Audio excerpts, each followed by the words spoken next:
and not just saving for a particular project, just to hoard their money, to keep their money. If you know the quantum of money that is under the fixed deposit in so many of our banks, you will be surprised. So in the Islamic economic system, this interest that make people to go and keep their destiny, the issue of interest will not be there. And if you keep your money, you decide to just keep the money, you pay zakat on the money. So you don't allow the money to move into the circulation. Then zakat will be eating your money away. So why don't you invest it? You see now, the new tax reform bill that is giving all these things to the capitalists, that, oh, let's grant them some tax waiver and tax waiver, they are doing it under the assumption that these people will be able to plow the money back into the investment. But on the monetary policy, they are increasing interest rates. These people, instead of plowing their money into circulation, they will go and fix it to get more interest on it. You can see how the thing is working against one another. So meanwhile, in the Islamic economic system, where there is no interest, and the Khilafah will not say you should not keep your money. Keep it. Every year, you'll be paying zakat on it, and the money will be going down. You will have no choice than to push it into the productive economy, which is the real economy. And when you push it into the real economy, it's either you come to me, people like us who are farmers, that, okay, I don't know what to do with this money. Do you have any proposal? Then we tell you that, oh, we can plant maize, we can also plant beans, we can plant all of this. Those of us who are poor, we are farmers, we know how to plant, but we don't have money. You give us the money, we'll be able to cultivate. And when we partner together, we'll be able to feed our families. When we go into the production, we produce more food that goes into circulation. And it's just law of supply and demand. When there is enough food in the supply, the price will not just be going up anyhow. You have addressed the issue of food security.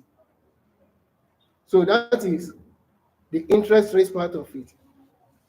The third part of Islamic economic system is that it addresses the issue of tax. This issue of income tax, company income tax, or company profit tax is alien to Islam. It's haram. So now I wonder, our scholars and our imams, there is no time during the time of Rasulullah sallallahu alaihi wasallam, during the time of Khulafa al-Rashid, that issues like people on your income, you pay tax to the Khilafah has ever done. It's haram completely. So that one will be removed.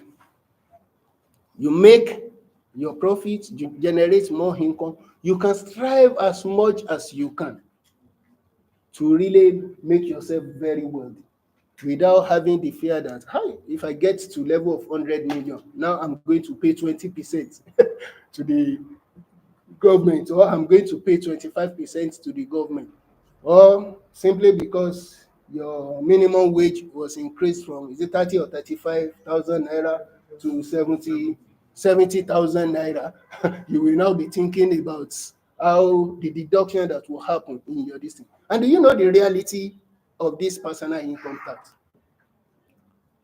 I don't know if you have any tax consultants among us. There are so many clauses that these people who are wealthy, that they know about. And that is how we came about the issue of tax evasion. And it's not just in Nigeria. The incoming president in US, Donald Trump, you know all the charges on him about tax evasion. Elon Musk and all of them, all these rich people. For example, in Nigeria, you have some of these top earners. What they do is they move part of their salary, their income, as it is coming, they move it to the voluntary contribution in the pension. You know, they will first of all deduct all this pension and the whole thing before they tax you or this thing. So when they now move a large portion of this, their salary or their income, to the voluntary contribution, what remains to be taxed will be very small. And then at the end of the day, the government will have, they are even paying smaller tax than you and I. And then in the voluntary contribution of the pension, there is a time you can just go to your pension, pension fund administrator, and then you withdraw your voluntary contribution. is the mandatory contribution that has the timeline of how you can withdraw it. So it's like they are just saving their money there so as to avoid being taxed. Meanwhile, the poor people, that's what you are even expecting. It's not enough for you to eat in the house. Are you the one that will move your own to pension? You just say, give me the balance that remain, abeg, deduct whatever you want to deduct. So at the end of the day, you realize that it is the poor people that pay much more of tax. The rich people, there are a lot of clauses and all these things. They are the one who understand how to evade the tax. They are not really paying the tax. So the issue of tax, income tax specifically, either on the company or at the individual level, is haram, and there is no basis for it in Islam. So, but we have tax in Islam, and we have the time that tax can be collected, and what the tax can also be used for. Meanwhile, before we go that, let us quickly look at it, because I graduated from University of Ibadan. In our alumni, we do have this discussion, and we have some of our members who are also placed all over the world. One of them asked that if you are saying we should not increase tax or there should not be any tax, how are we going to cover the infrastructural deficit in Nigeria, considering that Nigeria does not have the resources, the money is not coming, this. That means one of the reasons is that there is no enough resources for the federal government. So if we are coming with the Islamic economic system, we should also be able to tell the government, tell President Bola Ahmed Tinubu, tell Kasim Shettima, tell Cardoso and all of them, Wale Edun, that Islam has solution on what are the revenue sources if we are to be operating on the Khilafah system. And we have like about 8 to 10, which I will just mention in passing. Inshallah, this will be a continuous discussion. We can organize a whole session around what are the revenue to the Khilafah. That is the Sharia approved means for the government ruling system to really generate revenue.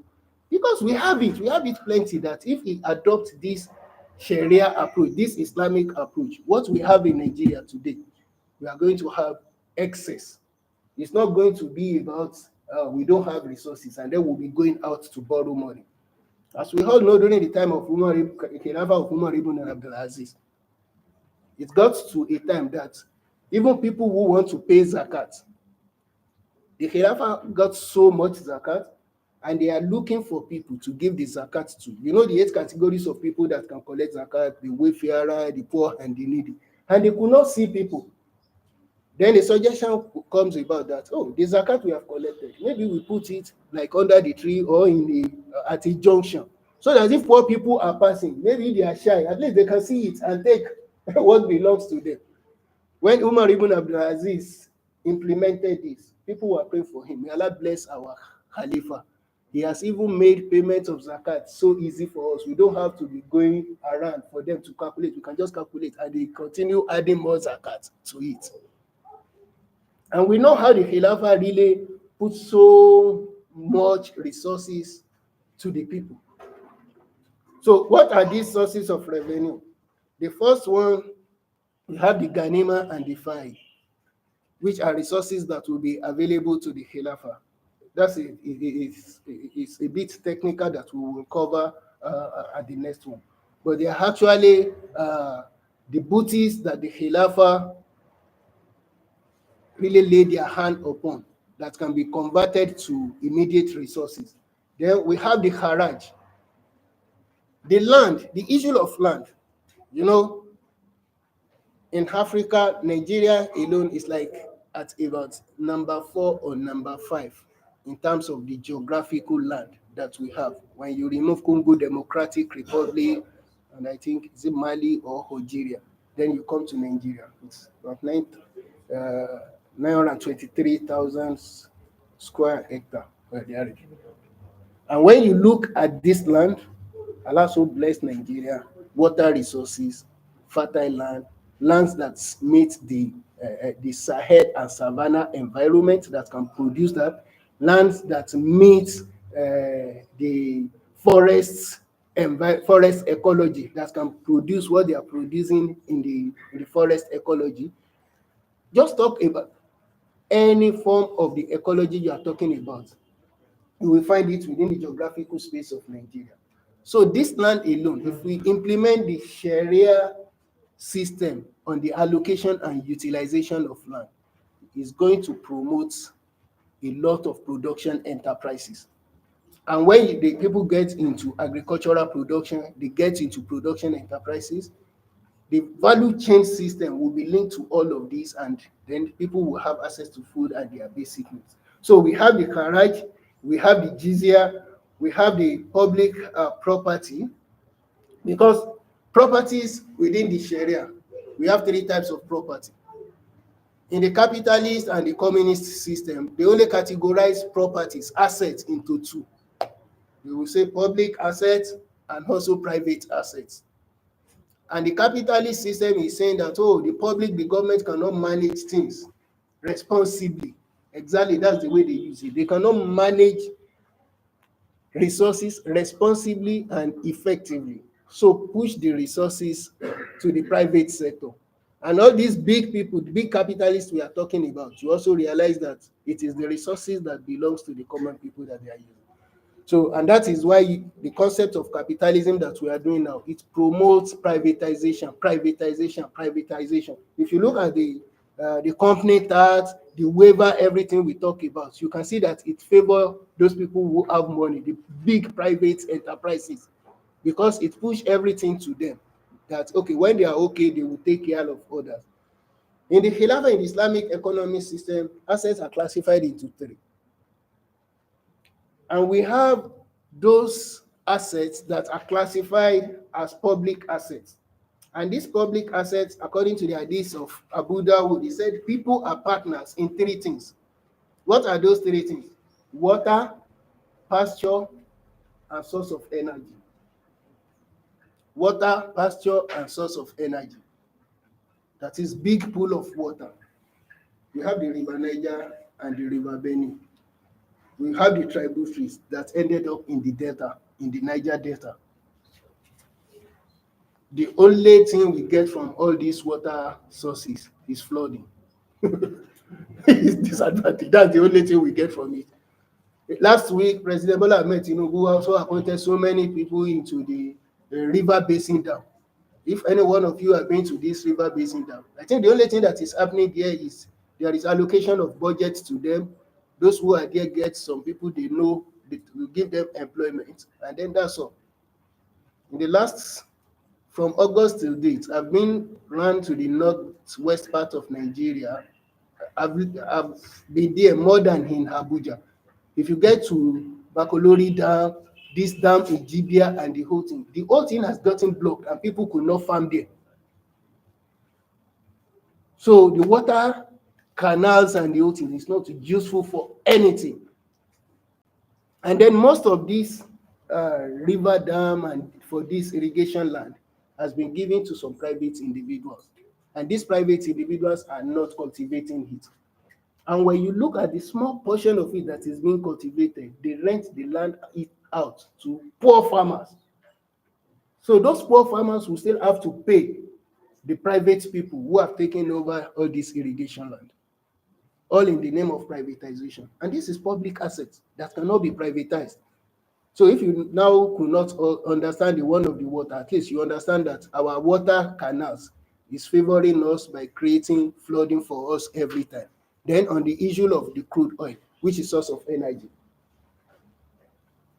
the oil blocks, oil rigs has been allocated to who is who in Nigeria, all in the name of privatization. I've just told you about Indimi. You just have about the Dangote refinery. If you also get to the Niger Delta where the oil rigs are, you will see all sorts of different individuals. Last week, I think there are about 25 licenses that they even withdraw from some people. And they opened the bid last week again. I don't know if any of us see that. About 25 licenses, they said they retrieve it from some of the owners, and they are giving it to new owners. And these are the people that the capitalist economic system said, oh, privatization, give them all these resources. Then when they work on it and they make more money, it's going to affect the life of the poor people. So Islamic economic system are going to make these resources Pasture. We know what is happening around the farmers and the herders clashes now, which has even affected our agricultural production. So the land will be available under the public assets for the pasture, the water canals will be available, then the sources of energy will also be available. And this one will stimulate production. People will have access to it. And as we also know, under the Islamic, the Sharia, if you have a land that you're supposed to farm, like I just mentioned about some of this land in Sokoto, Zamfara, Talata, Amafara, and all these places, Jibia, which the private people have taken up and they are renting it to the small older farmers, and the small older farmers will either pay before they cultivate it or they use their harvest to pay for it. This will not happen under the Sharia because you have a land that you're supposed to cultivate and you did not cultivate it for 3 years, 3 calendar.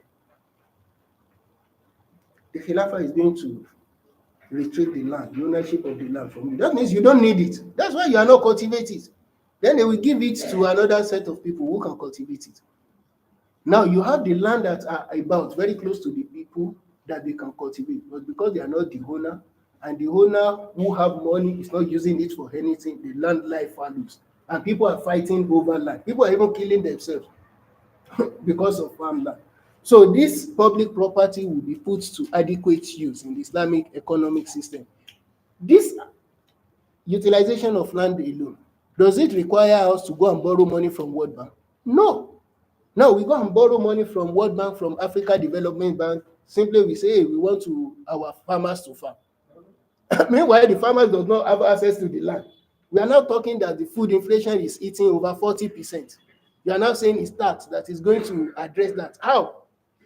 They are not speaking to one another. So the public assets will be utilized in such a way that everything that comes on the public assets will go to the people to address their need. The state property are those assets that are owned by the state. And then the Khalifa, the Imam, have his own ijtihad on how he wants to utilize it.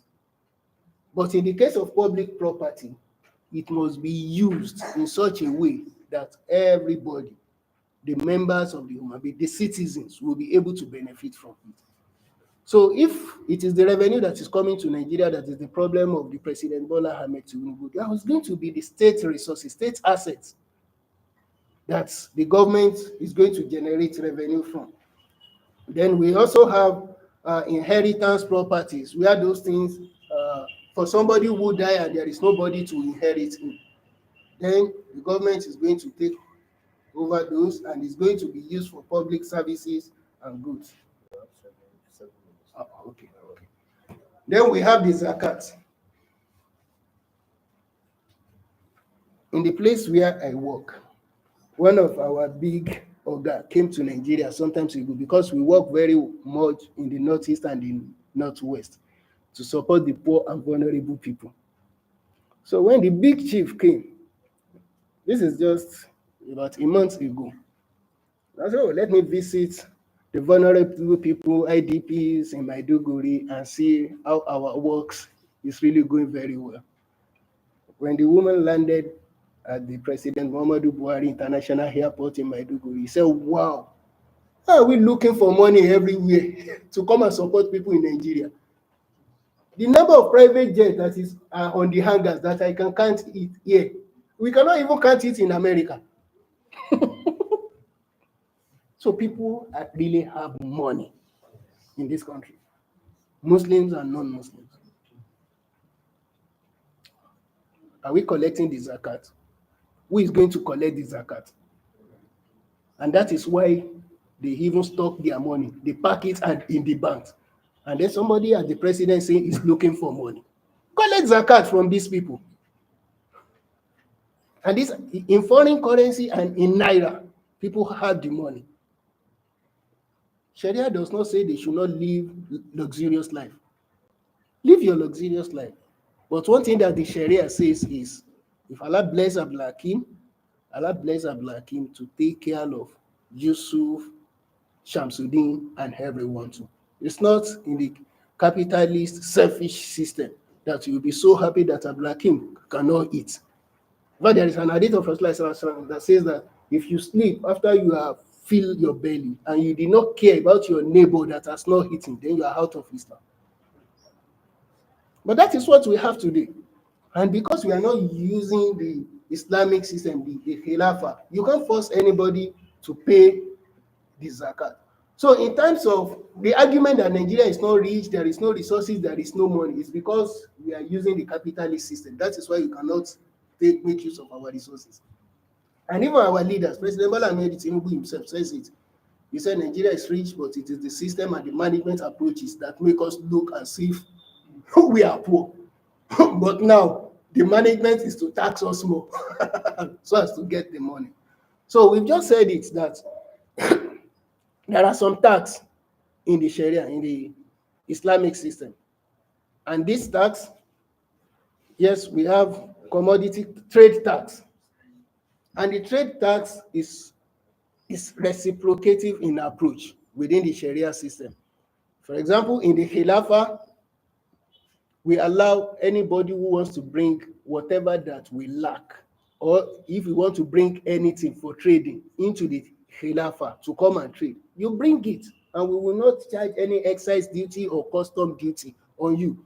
You come around, you trade, you make your money, you go back, so that people can get access to what they need. Unlike in the current system, you are bringing clothing, you cannot buy designer new things. And if you also want to buy okrika, okrika is going to pay a lot of tax. And when it comes in, you realize the price of okrika is also going up. The fairly used is going up. We can't buy new cars in Nigeria. We want to buy Tokunbo. Now, to even buy Tokunbo, you will do like this. So bring it in. We only reciprocate that one if there is any other country or any other thing that charges our own citizen, the citizen of the Khilafah, if they go there to trade, if that country charges them, then we also reciprocate the same thing. We also charge their own citizen if they come. That's one form of tax. Then in the nearest English interpretation, zakat has also been considered to be a tax. But we know it is zakat, but it is because the poor people, they pay a certain percentage to the government. Zakat is but we all know the nisab of zakat. Zakat is not going to tax minimum wage, minimum wage receivers. Zakat is not going to tax them. Even when some people, they say, oh, let us try to see how people who are collecting monthly salary can be paying zakat. That's a discussion for another day. Because most of the people that are paying zakat through their salary now, with the current cost of living in Nigeria, I think there will be a lot of debt where they have such zakat board, where they say people, unless they are deducting it from the source. Some people can even go to their bursary or finance that I beg, exempt me from this month, let it be next month. Because what they are getting is not even enough for them. So zakat is also form of a tax. Then we also have a special tax. This special tax, it only comes when it becomes very important. And this tax is only tax on the people who are very wealthy. It's different from zakat. And this this tax is to take care of important things, like let's say there is famine. I was in Katsina like about 1 month ago. Wallahi, my brother, people are eating ordinary grass because they don't have access to their farm again, and there is no food to eat. So what they are saying is, Alhamdulillah, rain has fallen. At least we have leaves on the trees, and we also have grasses. Then they can cut it, go and fetch water, boil it to the point that at least it's softening the fiber, and then they can eat it. And we all know what is happening in Borno, Adamawa, Yobe, and now Sokoto, Zamfara, Katsina. And the Ministry of Defense are saying we now have Lakurawa also in Kebbi. So everywhere. And that's why FAO, Federal Ministry of Agri and Food Security, at the last food security analysis in October, now they are saying the population of Nigeria that is going to be acutely food insecure will be about 35 million Nigerians. And these 35 million Nigerians, what it means is that unless there is immediate support to these people, they will die of hunger.